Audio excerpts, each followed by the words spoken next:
Hello everyone, কেমন আছো তোমরা সবাই? এইচএসসি 26 এর যে ছোট্ট ছোট্ট বাচ্চারা আছো, প্লাস হচ্ছে এইচএসসি 25 যারা সামনে এইচএসসি পরীক্ষা দিবা, প্লাস পরবর্তীতে যারাই তোমরা কলেজে উঠে প্রথম পত্রের চতুর্থ অধ্যায় নিয়ে চিন্তিত আছো, স্পেশালি ওই চ্যাপ্টারের সব থেকে ইম্পর্টেন্ট টপিক যেখান থেকে তুমি 10 থেকে 12 নাম্বার, আমি আবারও বলি এইচএসসিতে 10 থেকে 12 নাম্বার যারা সিকিউর করে ফেলতে চাও, তাদের জন্য আমি যেটা বলবো, একদম সব থেকে শর্টকাট তরিকা হচ্ছে বাফার দ্রবণ পড়ে ফেলা। এই বাফার দ্রবণ থেকে প্রশ্ন 100% আসবে, 100% আসবে, এটা নিয়ে কোনো দ্বিমত নাই, কোনো চিন্তা নাই, কারোর মধ্যে কোনো কনফিউশন নাই।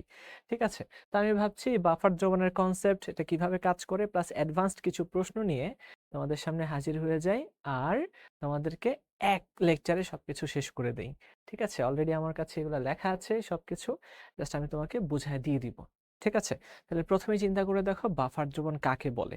বাফার দ্রবণ হচ্ছে এমন একটা দ্রবণ যে দ্রবণটা পিএইচ পরিবর্তনকে বাধা দিতে পারে।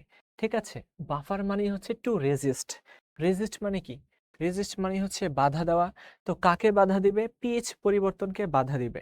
তুমি চিন্তা করে দেখো, পানির মধ্যে যদি অ্যাসিড অ্যাড করো, দ্যাট মিন্স H+ যদি অ্যাড করো, তাহলে পিএইচ কমে যাবে। আবার যদি ক্ষার অ্যাড করো, মানে হচ্ছে OH- যদি যুক্ত করো সলিউশনের মধ্যে, তখন তার পিএইচ বেড়ে যাবে। এটাই তো স্বাভাবিক। তার মানে এই বাফার দ্রবণটা কি কাজ করবে? ওই দ্রবণের মধ্যে H+ অথবা OH- এর সংখ্যার পরিবর্তনটাকে সে বাধা দিবে। অর্থাৎ H+ এবং OH- যারা কিনা অ্যাসিড এবং ক্ষারের পরিচায়ক যথাক্রমে, এই তাদের সংখ্যাটাকে অপরিবর্তিত রাখার মাধ্যমেই সে তার কি করবে? বাফার ক্রিয়াটা প্রদর্শন করবে। ঠিক আছে, এই কথাটাই এখানে লেখা আছে। তার মানে ব্যাপারটা হচ্ছে কি, ধরো যে H+ আমরা বাহির থেকে যাকে অ্যাড করব, তাকে আর মুক্ত অবস্থায় রাখা যাবে না। তাকে আমরা এমন কারোর সাথে বিক্রিয়া করাই দিব যাতে করে সে আবদ্ধ অবস্থায় থেকে যায়। আমরা জানি মুক্ত H+ বা OH- যদি না থাকে, তাইলে সে কখনোই পিএইচ কে পরিবর্তন করতে পারবে না, আর অ্যাসিড আর বেস হিসেবেও সে কাজ করতে পারবে না। ঠিক আছে, তার মানে এমন কিছু একটা লাগবে, আমাদের এমন কিছু একটা লাগবে যা কিনা একটা সাম্যাবস্থা ক্রিয়েট করতে পারে। সাম্যাবস্থা ক্রিয়েট করতে পারলে কি হবে? তুমি এটা অ্যাড করো, দেখা যাবে সে উৎপাদের সংখ্যা বাড়াবে বা কমানোর মাধ্যমে সাম্যাবস্থা ডানে বামে নিয়ে সমান করে ফেলবে সবকিছু। এই কনসেপ্টটা দেখো, যারা বুঝবা না আমি তাদের জন্য কয়েকটা এক্সাম্পল দিয়ে রাখছি, খুব মনোযোগ। ধরো তুমি একটা সবল অ্যাসিড অ্যাড করছো, আমরা যেহেতু পিএইচ নিয়ে কথা বলতেছি, অ্যাসিড বেস নিয়ে মেইনলি কথা হবে। তো একটা সবল বেস অ্যাসিড তুমি নিছো, সালফিউরিক অ্যাসিড লৌহ অবস্থায় নিছো। তো এই সালফিউরিক অ্যাসিড টোটালি ভেঙে যাবে, সবটুকু ভেঙে যাবে, 100% ডিসোসিয়েটেড হবে, হয়ে দুইটা H+ তৈরি করবে আর একটা সালফেট 2- আয়ন তৈরি করবে। এবার তুমি চিন্তা করো, ধরো তুমি এর মধ্যে কিছুটা ক্ষার অ্যাড করবা। ক্ষার অ্যাড করলে কি হবে জানো? ক্ষার অ্যাড করলে এই OH- গুলা যে H+ কে প্রশমিত করে ফেলবে, H+ এর পরিমাণটা কমায় ফেলবে, তখন পিএইচটা বেড়ে যাবে। আর কোনো অপশন নাই নতুন করে সালফিউরিক অ্যাসিড ভেঙে ভেঙে যতগুলো H+ কমছে ততগুলো আবারও রিফিল করে ফেলার বা পূরণ করে ফেলার আর কোনো অপশন তার কাছে কিন্তু নাই। ঠিক আছে, যেহেতু নাই সেহেতু পিএইচটা পরিবর্তন হবে। তার মানে একমুখী বিক্রিয়া দিয়ে কোনো কাজ হবে না, বিক্রিয়া লাগবে উভমুখী। ঠিক আছে, তো এই জিনিসটা আমরা কোত্থেকে পাবো ভাইয়া? উভমুখী বিক্রিয়া আমরা কোত্থেকে পাবো? অ্যাসিড বেজের সাথে রিলেটেড উভমুখী বিক্রিয়া প্রদর্শন করতে পারে শুধুমাত্র দুর্বল অ্যাসিড এবং দুর্বল বেসগুলা। তো আমি যদি একটা দুর্বল অ্যাসিড অ্যাড করি, দেখা যাবে দুর্বল অ্যাসিড এরকম যে 1,00,000-এর মধ্যে 1,000 বা 2,000 ভাঙলো, 98 থেকে 99,000 অবিয়োজিত অবস্থায় থেকে যাবে। তার মানে প্রচুর পরিমাণে অ্যাসিড আমাদের সামনে অবশিষ্ট আছে, এবং এটাই কি করলো? সাম্যাবস্থা তৈরি করলো। তারা যেহেতু অল্প পরিমাণে ভাঙে, সাম্যাবস্থা তৈরি করে ফেলবে সাথে সাথে, যে যতগুলা ভাঙতেছে আবার ততগুলা উল্টা পথে চলেও আসবে। ঠিক আছে, এবার তাহলে চিন্তা করে দেখো, প্রচুর পরিমাণে অ্যাসিড অ্যাড করলাম কিন্তু খুব অল্প পরিমাণে এই CH3COOH, মানে এই অ্যাসিডের কনজুগেট বেস। অ্যাসিডের এটা কি? কনজুগেট বেস, তাই না? তোমাদেরকে আমরা পড়াইছি না? পরিবেশ রসায়নে পড়াইছি, এই চ্যাপ্টারেও আমরা পড়াইছি, বা তোমরা যারা পড়ো নাই অবশ্যই একটু দেখে নিবা। তো সেখানে অল্প পরিমাণে H+ তৈরি করলো। মনোযোগ, এবার আমি কি করলাম? কিছু ক্ষার অ্যাড করলাম, OH- অ্যাড করলাম। ধরে নাও যে আমি 5টা OH- অ্যাড করছি। 5টা OH- যে এই 5টা OH- যে এই 5টা H+ এর সাথে বিক্রিয়া করে 5টা পানি তৈরি করে ফেলবে। এবার একটু চিন্তা করে দেখো তো ভাইয়া, যেহেতু এই H+ কমে গেছে, সাম্যাবস্থায় উৎপাদের পরিমাণ কমে গেলে কি হবে? এই যে সাম্যাবস্থায় উৎপাদের পরিমাণ কমে গেলে কি হবে? সাম্যাবস্থা ডানে যাবে না? সাম্যাবস্থা কোন দিকে যাবে? ডানে যাবে। তো এই সাম্যাবস্থা ডানে গেলে এই যে CH3COOH যতগুলা প্রচুর পরিমাণে ছিল, তাই না? 1 lakh 1.5 lakh billion billion billion ছিল। তো এই 5টা ভেঙে এই 5টা H+ তৈরি করে ফেলবে। তার মানে যে 5টা H+ হারায় গেছিল, 5টা H+ কিন্তু তৈরি হয়ে যাবে। তাই কিনা? তার মানে একটা অ্যাসিডের মধ্যে তুমি যখন একটু ক্ষার এড করবা, দেখবা যে পিএইচটা অল্প ক্ষার এড করতে হবে, বেশি না। অল্প ক্ষার এড করলে দেখবা যে পিএইচ এর তেমন একটা পরিবর্তন হচ্ছে না। বুঝা গেল? খুব বেশি একটা সিগনিফিক্যান্ট পরিবর্তন হবে না। আচ্ছা, এইবার ধরো তুমি এর মধ্যে H+ এড করে বসে আছো। H+ এড করলে কি হবে? সাম্যাবস্থায় উৎপাদের পরিমাণটা বেড়ে যাবে না? সরি, খেয়াল করে দেখো, সাম্যাবস্থায় এই যে হ্যাঁ, উৎপাদের পরিমাণটাই তো বেড়ে গেল। H+ অলরেডি আছে, তুমি যখন আরো H+ এড করবা, তখন এই CH3COOH কনজুগেট যে বেসটুকু আছে, সেই বেসটুকু সাম্যাবস্থাকে পেছনের দিকে নিয়ে আসবে বিক্রিয়া করে। কিন্তু প্রবলেম একটা জায়গাতেই, ভাইয়া খুবই অল্প পরিমাণে এটা তৈরি হয়েছে। তো অল্প দিলেই দেখা যাবে কি CH3COOH শেষ হয়ে গেছে। শেষ হয়ে গেলে কি আরো H+ অবশিষ্ট থাকবে না? তখন পিএইচটুকু কমে যাবে। তার মানে প্রবলেম একটাই, এই দুর্বল অ্যাসিড বা বেস তারা বাফার হিসেবে কাজ করতে পারে, কিন্তু তাদের বাফার ক্ষমতা অনেক কম। অল্প দিলেই তাদের পিএইচ হয়তো বা চেঞ্জ হয়ে যাবে। তাইলে আমাদের করতে হবে কি? করতে হবে যেটা, খেয়াল করো, H+ অ্যাড করার সাথে সাথে যেহেতু কনজুগেট বেসটা শেষ হয়ে যাচ্ছে, পর্যাপ্ত পরিমাণে কনজুগেট বেস পাওয়া যাচ্ছে না, আমরা যদি এই কনজুগেট বেসটা একটু বেশি করে তৈরি করতে পারি, তৈরি করে যদি এই দুর্বল অ্যাসিডের সাথে অ্যাড করে দিতে পারি, তাইলেই তো এটাও প্রচুর পরিমাণে আছে, কোনো টেনশন করতে হচ্ছে না, এটাও প্রচুর পরিমাণে হয়ে যাবে, আর কোনো টেনশন করতে হবে না।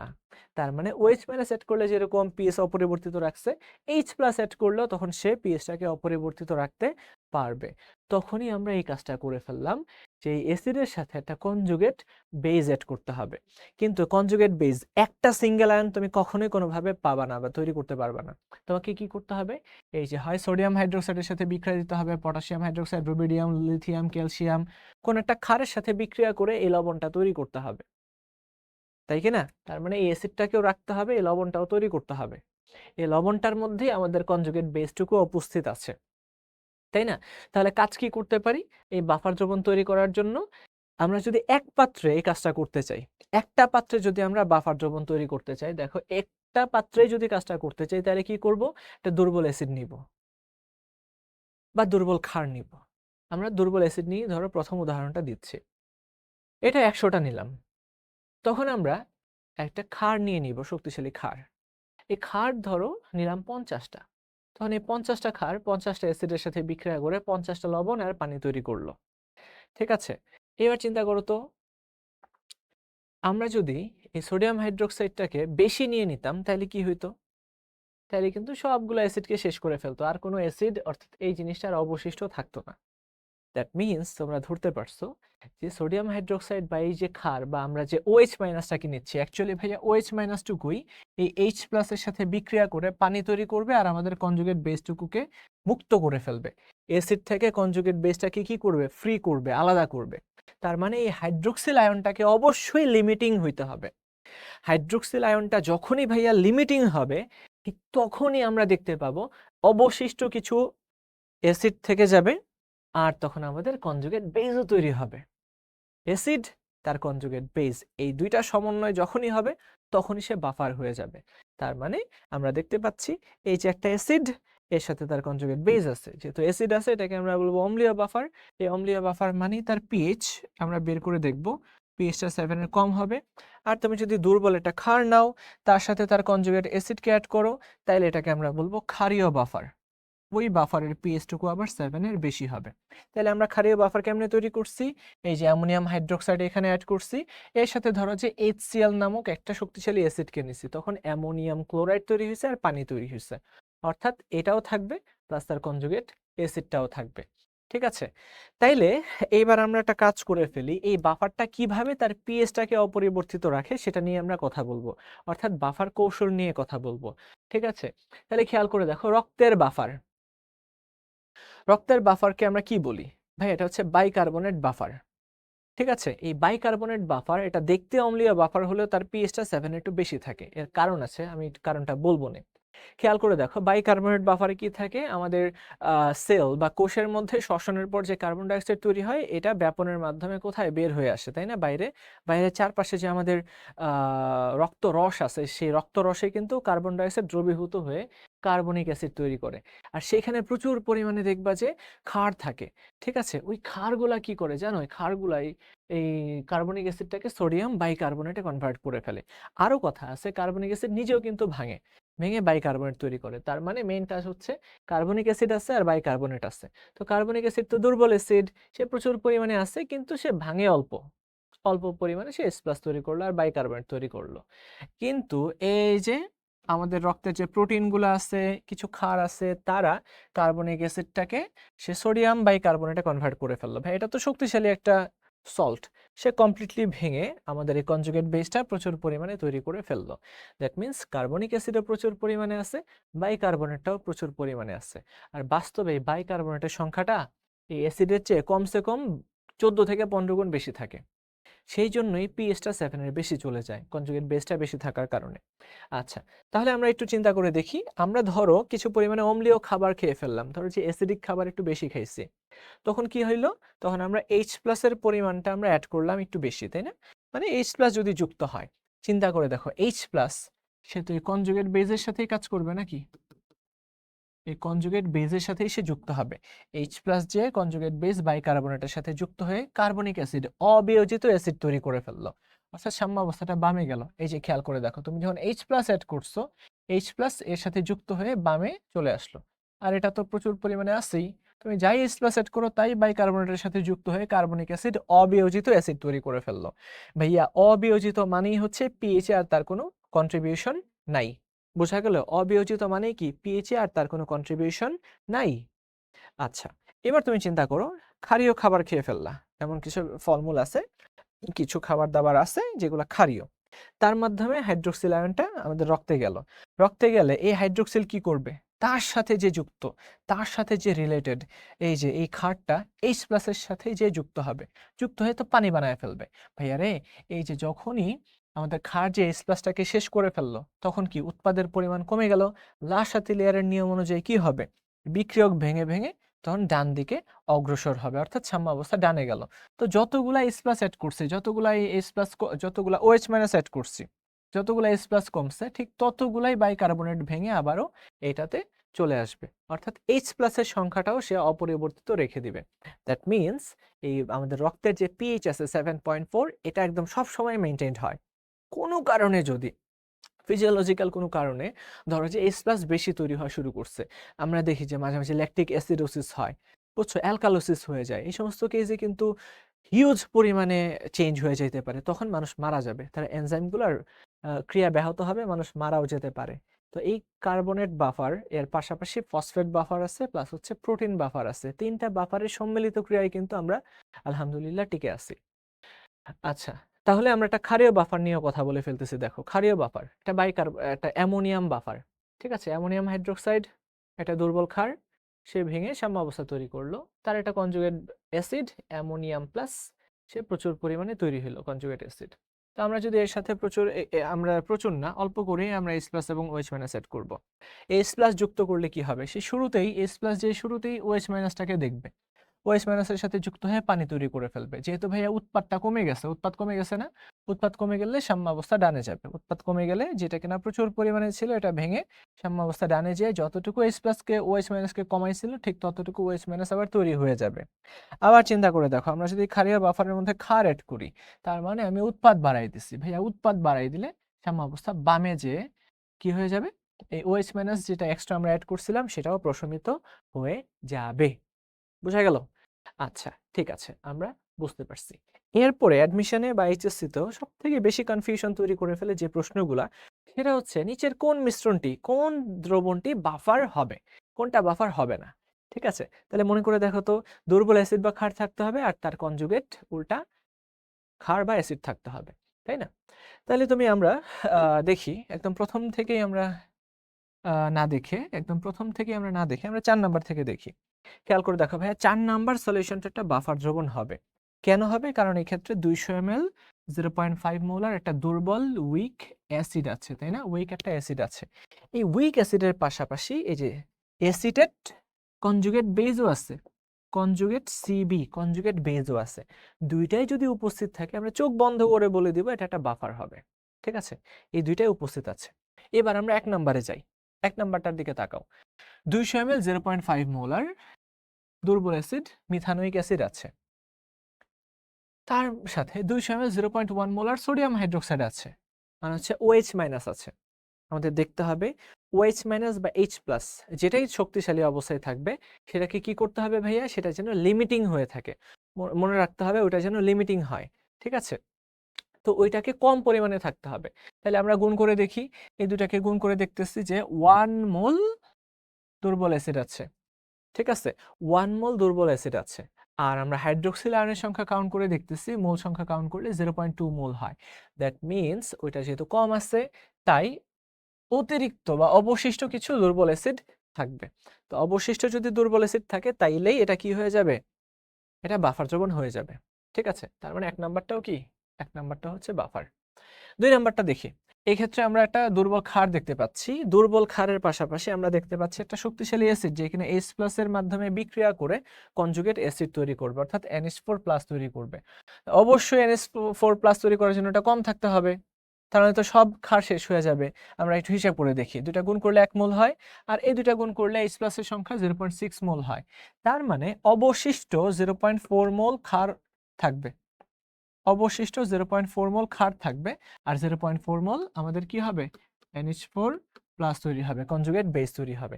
দ্যাট মিন্স এই দুইটাই উপস্থিত আছে, এই দুইটাই কি উপস্থিত আছে। উপস্থিত থাকার কারণে এটা একটা বাফার হবে, ক্ষারীয় বাফার।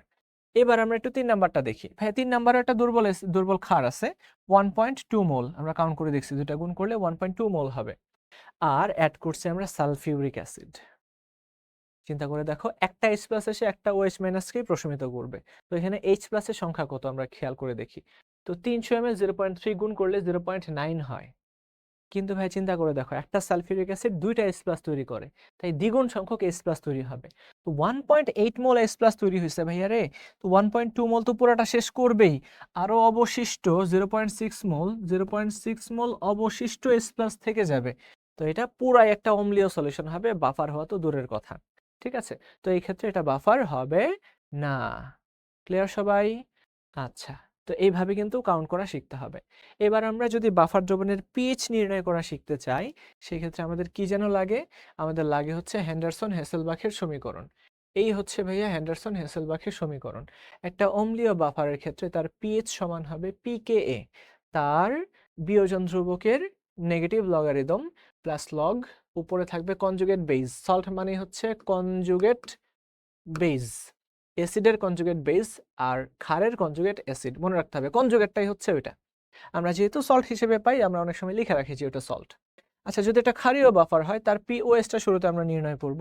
পিওএস সমান তার বিয়োজন ধ্রুবকের নেগেটিভ 10 বেস লগ আর হচ্ছে প্লাস লগ, উপরে থাকবে কনজুগেট অ্যাসিড, ক্ষারের কনজুগেট অ্যাসিড, আর হচ্ছে নিচে তো ক্ষার নিজে আছেই, তাই না?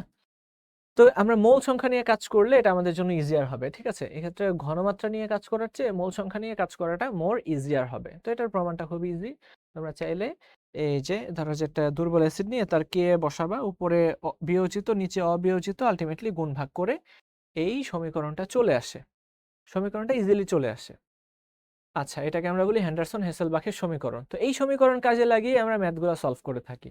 ঠিক আছে, যেমন প্রথম ম্যাথটা চিন্তা করে দেখো, মানুষের রক্তের প্লাজমা তরলে, অর্থাৎ যে প্লাজমা যে জেলটা আছে, সরি যে প্লাজমাটা আছে রক্তের প্লাজমা, সেই প্লাজমায় বাইকার্বনেট এর ঘনমাত্রা 24 মিলিমোল পার লিটার, অর্থাৎ 24 মিলিমোলার, এবং কার্বনিক অ্যাসিডের যে ঘনমাত্রা এটা 1.2 মিলিমোল পার লিটার। তার মানে আমরা দেখতে পাচ্ছি প্রায় 12 গুণের মতো এরকমই থাকে নর্মালি।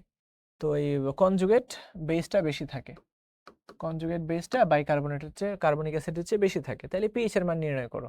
এই যে আমাদের অ্যাসিডের বিয়োজন ধ্রুবক দেওয়া আছে, হ্যাঁ অ্যাসিডের বিয়োজন ধ্রুবক দেওয়া আছে। তাহলে মনে আছে পিএইচ সমান পিকেএ, আর পিকেএ মানেই ছিল minus log of k plus log নিচে অ্যাসিড, উপরে তার কনজুগেট বেস। তাইলে এটাকে যখন আমরা নেগেটিভ 10 বেস লগ বসাই দেব, এটা আসছে 6.1, আর এই ক্ষেত্রে এটা যতটুকু আছে 1.2, তার চেয়ে প্রায় 12 গুণ বেশি আছে ওইটা। তাই উপরের ভ্যালুটা খুব বেশি বড় হয়ে এই ভ্যালুটাকে বাড়াই দিবে, বাড়াই দিয়ে আলটিমেটলি 7.4 চলে আসে। বোঝা গেল? তো এই হচ্ছে বাফার দ্রবণের পিএইচ নির্ণয় করার একটা ম্যাথ, এবং কৌশলটা কিন্তু খুব সুন্দর।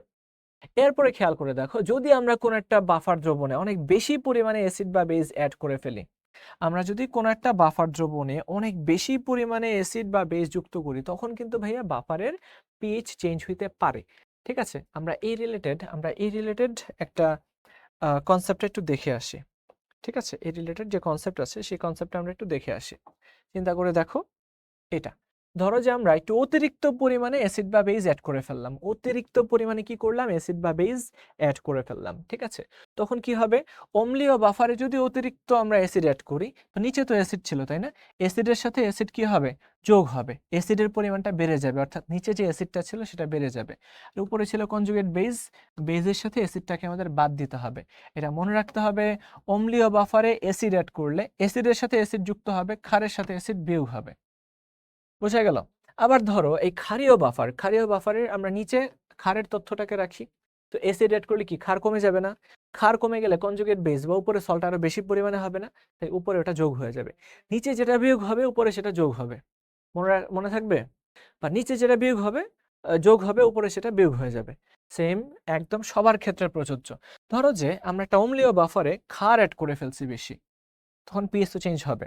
এখন নিচে তো ছিল অ্যাসিডের তথ্য, ক্ষার এড করলে অ্যাসিড কমে যাবে, তাই আমরা মাইনাস করছি, তখন নিচে যেটা মাইনাস উপরে সেটা প্লাস। মনে থাকবে? ঠিক এইভাবে যতগুলো আমরা অ্যাসিড বেসে যুক্ত করি না কেন, নিচে যেটা থাকবে মাইনাস, উপরে সেটা হয়ে যাবে প্লাস। ঠিক আছে, তো এই একটা ম্যাথ আমরা এখন বসে বসে সলভ করব।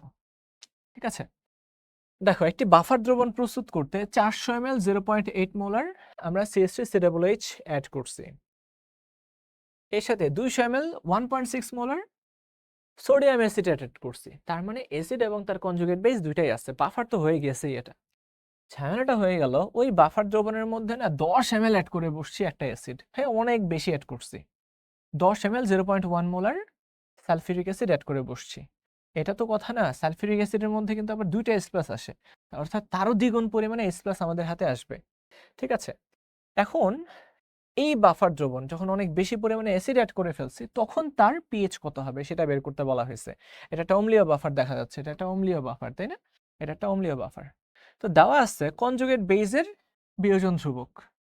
এই কি, এটা আবার কেমন হইলো, আমাদের তো অ্যাসিডের বিয়োজন ধ্রুবক দেওয়ার কথা।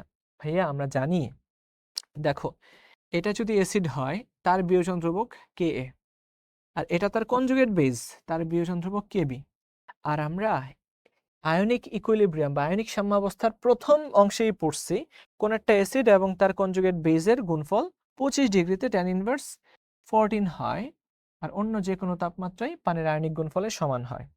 আচ্ছা, তাহলে এখানে আমরা যদি নেগেটিভ 10 বেস লগ বসায় দেই, লগের সময় গুণ থাকলে যোগ হয়, তো পিকে প্লাস পিকেবি সমান 14 হবে। তাহলে ভাইয়া পিকে এর ভ্যালুটাই আমাদের লাগবে হেন্ডারসন হেসেলবাখের সমীকরণে।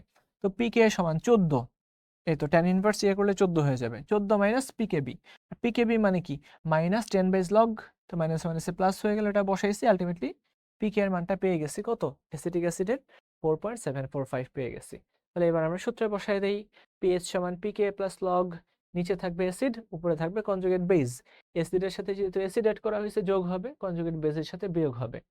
তো আমরা অ্যাসিডের পরিমাণ কত, 4 8 32, নিচে 32, কনজুগেট বেস কত ছিল 16 ইন্টু 200, এটাও 32। ঠিক আছে, ভালো। কিন্তু চিন্তা করে দেখো সালফিউরিক অ্যাসিড টোটাল 10 ইন্টু, এই যে দেখো 10 ইন্টু 0.1 মানে হচ্ছে 1, যেহেতু এটা দুইটা H+ তৈরি করে, তার মানে তার সাথে আরো 2 গুণ হবে তাই না। আচ্ছা, তাহলে 10 ইন্টু 0.1 ইন্টু 2, অর্থাৎ 2 মিলিমোল পরিমাণে H+ আমরা অ্যাড করছি। তো অ্যাসিডের সাথে অ্যাসিড যোগ, ক্ষারের সাথে অ্যাসিড বিয়োগ, আলটিমেটলি আমরা 4.69 পিএইচ পেয়ে গেছি। প্রশ্নটা এরকমও আসতে পারতো যে পিএইচ এর পরিবর্তন কতটুকু এটা হিসাব করো, তার মানে শুরুতে যা আছে সেটা আমরা বের করব, তারপর এটা অ্যাড করার পরে এত হয়েছে, দুইটাকে আমরা মাইনাস করব। ঠিক আছে, এরপরের ম্যাথটা আমরা দেখি। এটা আরো সুন্দর একটা ম্যাথ, কঠিন একটা ম্যাথ, দারুণ কঠিন একটা ম্যাথ। পিএইচ এর মান 4 বিশিষ্ট একটি বাফার দ্রবণ প্রস্তুত করতে এত মোলার এত ঘনমাত্রার CH3COOH দ্রবণের মধ্যে এত মোলার এতটুকু সোডিয়াম হাইড্রোক্সাইড আমরা যোগ করছি আগে, কিন্তু বাফার হওয়ার জন্য এই 4pH পাওয়ার জন্য কিছু পরিমাণে এটাও অ্যাড করতে হবে। তাহলে এটা কত গ্রাম যোগ করতে হবে এটাই আমরা খুঁজে বের করব। দেখো ম্যাথটা না কিছুটা উল্টা হয়ে গেছে। ঠিক আছে, অনেক উল্টা হয়ে গেছে, এবং এটা তুমি কয়েকভাবে ম্যাথটা করতে পারবা। শুরুতেই সোডিয়াম হাইড্রোক্সাইড দিয়ে ওটাকে প্রশমিত করে কতটুকু ওইটা অবশিষ্ট আছে সেটা তুমি বের করো। ঠিক আছে, শুরুতে তুমি সোডিয়াম হাইড্রোক্সাইড যা আছে এটার সাথে ওটার বিক্রিয়া করো, বিক্রিয়া করে ওইটা কতটুকু অবশিষ্ট থাকে সেটা খুঁজে বের করো, আর কনজুগেট বেস কতটুকু তৈরি হয় সেটা বের করো। ওই কনজুগেট বেসের সাথে এটাকে যোগ করে হেন্ডারসন হেসেলবাখের সূত্রে বসায় দাও। এটা একটা প্রসেস। আরেকটা সহজ প্রসেস হচ্ছে, একটু আগে আমরা কি করছিলাম, অতিরিক্ত অ্যাসিড বা ক্ষার যুক্ত করলে যেইভাবে পিএইচ এর পরিবর্তন হইতো ওই সূত্রটা আমরা শিখছিলাম, যে অ্যাসিডিক বাফারের সাথে ক্ষার অ্যাড করলে মাইনাস করব আর উপরে প্লাস করব। আমরা ওই কনসেপ্টটাও কাজে লাগাইতে পারি। চিন্তা করে দেখো কেমনে কাজে লাগাবো। পিএইচ এর মান জানি, পিকে এর মান জানি, লগ এই অ্যাসিডের কতটুকু আছে, অ্যাসিড কতটুকু আছে সেটা আমরা এখান থেকে বসাই দিব। আর আমরা ধরে নিচ্ছি যে এটা অলরেডি একটা বাফার আছে, তার মধ্যে আমরা অতিরিক্ত এটা যুক্ত করছি। তাহলে এটাকে আমরা হাইড্রোক্সিল অর্থাৎ যেটা বেজ তার মধ্যে নিয়ে গেলাম, অর্থাৎ কতটুকু এক্সট্রা করে বাইরে থেকে অ্যাড করছি সেটা আমরা বসাই দিলাম। সেটা হচ্ছে 5.8, আমরা গুণ করে দেখছি 5.8 হয়। ঠিক আছে, আর এটা হয় হচ্ছে 95.85 এটা হয়। তো 95.85 সাথে 5.8 বিয়োগ করলাম, আর আমরা জানি কনজুগেট বেসের সাথে এটাকে যোগ করতে হবে। তো কনজুগেট বেসটা তো অ্যাকচুয়ালি বের করতে বলছে, তো এটাকে আমরা এক্স ধরে নিছি। এক লাইনে ম্যাথটা সলভ হয়ে যাবে। অ্যাডমিশনে যদি আসেও তোমাকে আর মাথা নষ্ট করে ম্যাথটা চিন্তা করতে হবে না, এই কনসেপ্টে বসায় দাও। বুঝতে পারছো? তো এটাকে আমরা এক্স ধরলাম, তার সাথে আমরা এটাকে যুক্ত করলাম। তার মানে আমরা ধরে নিচ্ছি যে অলরেডি একটা বাফার আছে, এই বাফারের মধ্যে আমরা ক্ষার অ্যাড করছি। এই কনসেপ্ট আমরা কাজে লাগাইছি, যদিও কাজ করা হয়েছে উল্টা। ওটার মধ্যে আগে এটা অ্যাড করা হয়েছে, পরে কনজুগেট বেজ আরো বাইরে থেকে অ্যাড করছে। এটা না করেই আমরা এইভাবে করে ফেললাম। দেখো কতভাবে কাজটা করা যাইতে পারে। ঠিক আছে, আচ্ছা আলটিমেটলি আমরা দেখতে পাইছি যে শুরুতে আমরা মোল সংখ্যা বের করব, তারপরে পরিমাণ বের করে ফেলবো তার আণবিক ভর দ্বারা গুণ করে। তাহলে সর্বশেষ আরেকটা ম্যাথ আমি করে দিচ্ছি। ধরো যে একটা বাফার দ্রবণের মধ্যে 2টা 3টা 4টা 5টা করে অ্যাসিড বেস যুক্ত করছো, তখন আমরা কিভাবে এটা সলভ করব? খেয়াল করে দেখো, 5pH বিশিষ্ট একটি বাফার দ্রবণ প্রতি লিটারে, আচ্ছা আয়তন দেওয়া থাকুক, ঘনমাত্রা যাই থাকুক, আমরা মোল সংখ্যা নিয়ে কাজ করব। মোল থাকলে আর কোনো চিন্তা নাই। 0.56 মোল অ্যাসিড এবং 1.01 মোল কনজুগেট বেস দেওয়া আছে, তার মানে অ্যাসিড এবং তার কনজুগেট বেসের অ্যামাউন্ট দেওয়া আছে। আচ্ছা, এই দ্রবণের মধ্যে আমরা পৃথকভাবে অ্যাসিড অ্যাড করছি আবার ক্ষারও অ্যাড করছি, তখন দ্রবণের পরিবর্তিত পিএইচ এর মান কত?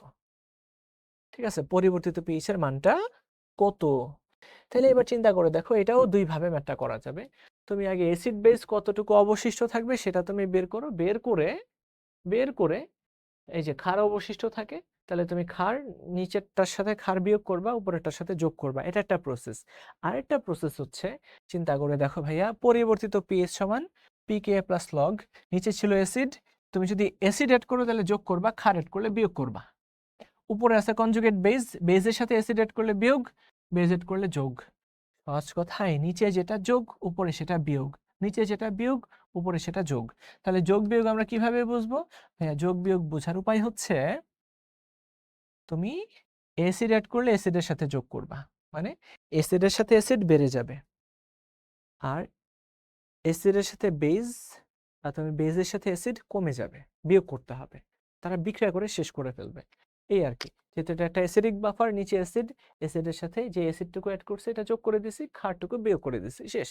তো নিচে যেটা যোগ উপরে সেটা বিয়োগ, নিচে যেটা বিয়োগ উপরে সেটা যোগ, এই অ্যামাউন্টটুকু আমরা বসাই দিছি। আলটিমেটলি দেখো এই যে পরিবর্তিত পিএইচ পেয়ে গেছি। ঠিক আছে, শুরুতে ছিল 5, এখন হয়ে গেছে 5.24। তো কেন বাড়ছে পিএইচটা? কারণ দেখো আমরা ক্ষার বেশি অ্যাড করছিলাম, তাই পিএইচটুকু বেড়ে গেছে। বুঝা গেল কি না? তো এই হচ্ছে কনসেপ্ট। ঠিক আছে, আমরা যখন আমাদের একাডেমিক ব্যাচগুলা বা হচ্ছে অ্যাডমিশনে আমরা যখন পড়াই, আরো অফুরন্ত প্রবলেম নিয়ে, নতুন, নতুন কনসেপ্টের প্রবলেম নিয়ে তোমাদেরকে কিন্তু আমরা পড়াই। বুঝতে পারছো? আরেকটু সময় নিয়ে বিস্তারিত ২.৫ ঘন্টা, ৩ ঘন্টা, ৪ ঘন্টা ক্লাস নিয়েও আমরা পড়াই। বিস্তারিত পড়াই। তো আমরা এটা তো আর নতুন করে বলতে হবে না। তো তোমরা এড হয়ে যাবে আমাদের শিখোর সাথে। ঠিক আছে? আর সবাই ভালো থাকবা, সুস্থ থাকবা। পরবর্তী কোনো একটা লেকচারে আবারও দেখা হয়ে যাবে। আল্লাহ হাফেজ।